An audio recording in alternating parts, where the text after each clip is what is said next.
Gary, it feels like it's been a long pre-season, slightly longer than usual, but it's here now. That first day of the season at home to Rotherham. I imagine you, the lads and the rest of the staff are ready and raring to go for this one.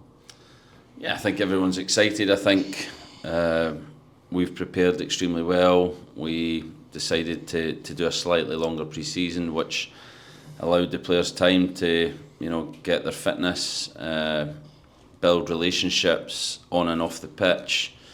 We've covered a lot of different things in terms of how we want to work, how we want to behave as a team this season, and that all takes time. So I think as a whole we're really happy with how pre-season's gone, but we'll find out at 5:30 on Saturday if we're ready, not just for Saturday but over the course of a 10-month season. This pre-season is in place to set the team up for that, to like I say, see out the whole 10 months, to be physically ready for that demanding schedule that's coming, and I think we're in a good place. But we have to turn up on Saturday at 5:30. That's players, staff and supporters ready to go and show that. On to Rotherham in just a moment, but obviously there was concern on Saturday against Eastleigh with Yanick Vits' injury. Are you able to tell us any more at this stage about what you know? He's getting his scan today, so that'll reveal the full extent. It doesn't look great. Michael is a fantastic physio, an experienced physio, and when he tells you what it could be, then he's pretty much right 100% at the time. So we'll wait for the full details of the scan, and then we can give the supporters the time frame and what that looks like. But I think Yanick is a great character. I think he's a well respected member of the team, and he knows that he has our support, whether that's medical, myself and the players. Everyone's behind him, and whatever it is, we will support him and get him back as quick as we can. In terms of other absentees, obviously Demi's still out. How much longer would you say he's unavailable for? Yeah, I think Demi's still at least 46 weeks away.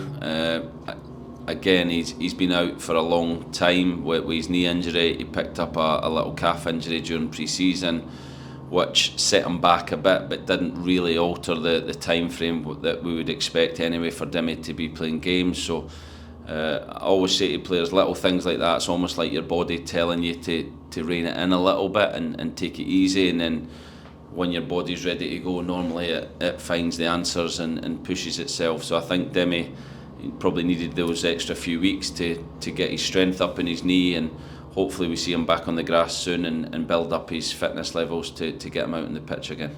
Obviously, without giving too much team news away, who else definitely won't be available for tomorrow?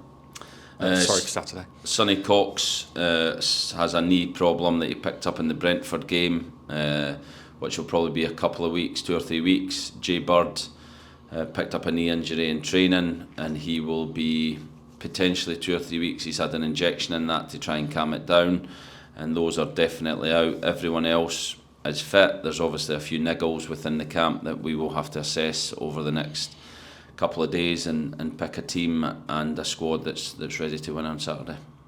On to Rotherham then, some familiar faces, Sam Nombe, Zach Jules and a few others as well. A team that you expect to do very well this season?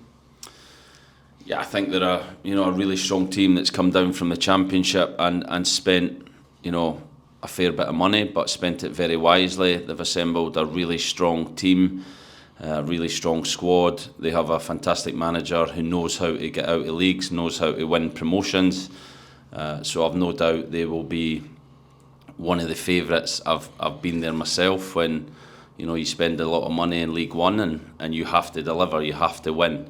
And I think Rotherham are definitely one of those teams this year that they have to get success. They have to probably win the league or definitely get promotion, and that brings a certain pressure. But I've said all along, whoever we play at this football club, we have to be competitive. We have to believe we can beat these teams, and I think we've got a group of players that can do that. I think we know our identity now. We're very clear with that, and as long as we turn up with that identity, that personality, then I don't think we should fear any game this season. I think we should look forward to the challenges of the bigger clubs like Rotherham, and it comes pretty much straight away, and obviously the early games we face similar teams. So it's a challenge we're really looking forward to. How similar, or perhaps how different, do you think a Steve Evans Rotherham side will be to what we saw from Steve Evans Stevenage last year? I think what Steve does, I really respect Steve. I'm close with him. I spent kind of most of the day at the EFL meeting with him. I done my pro licence with him, and I think what Steve Evans does is he builds successful football teams. He builds winning football teams, and I don't think there'll be much difference. I think, we were actually joking, he's about 20 years older than me, 19 years older than me, so his experience is incredible.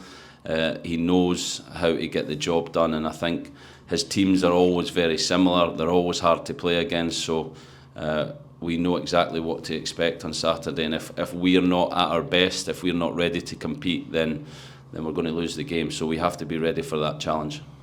We saw last season what a fantastic result on the opening day can be as a springboard for the games coming up shortly after. How important is that opening day game, would you say, in context of a season?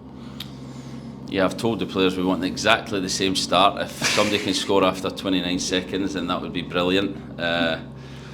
Noms won't be here to miss a penalty, mind you. But the start we had last year was incredible, and I think we can't expect that again. It was an unbelievable start from, again, a new group of players. I think this season the core group is different. I think they've been with us a longer time. There'll obviously be new faces in the starting lineup, but the way we started that game on the front foot, the energy we showed, the desire to win the game, hopefully that is all there again. But I think for the supporters, it might not be 29 seconds that we get our first goal.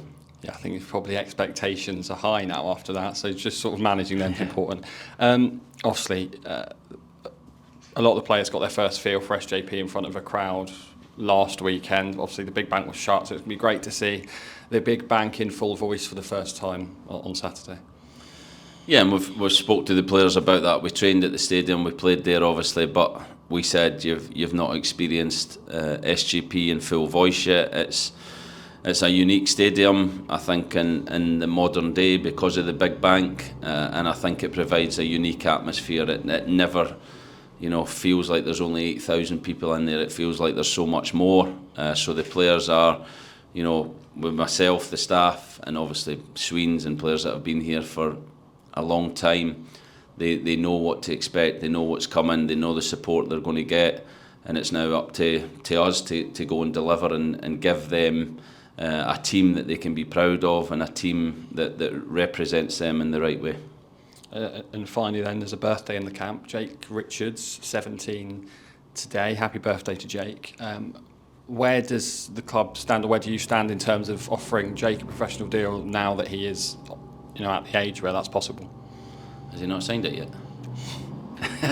He's a player that I think we've changed his contract about 3 times. He obviously made his debut this time a year ago as a 16-year-old, which is an incredible achievement in itself, and made a number of appearances, which I don't think there was many 16-year-olds in the whole EFL, made the appearances he made last year. So he's a player that we see, having a bright future. He's the next academy graduate that's hopefully going to go on to great things. And now that you've reminded me, I'll go and make sure Marcus has got that contract signed ASAP. Blank check. Not quite.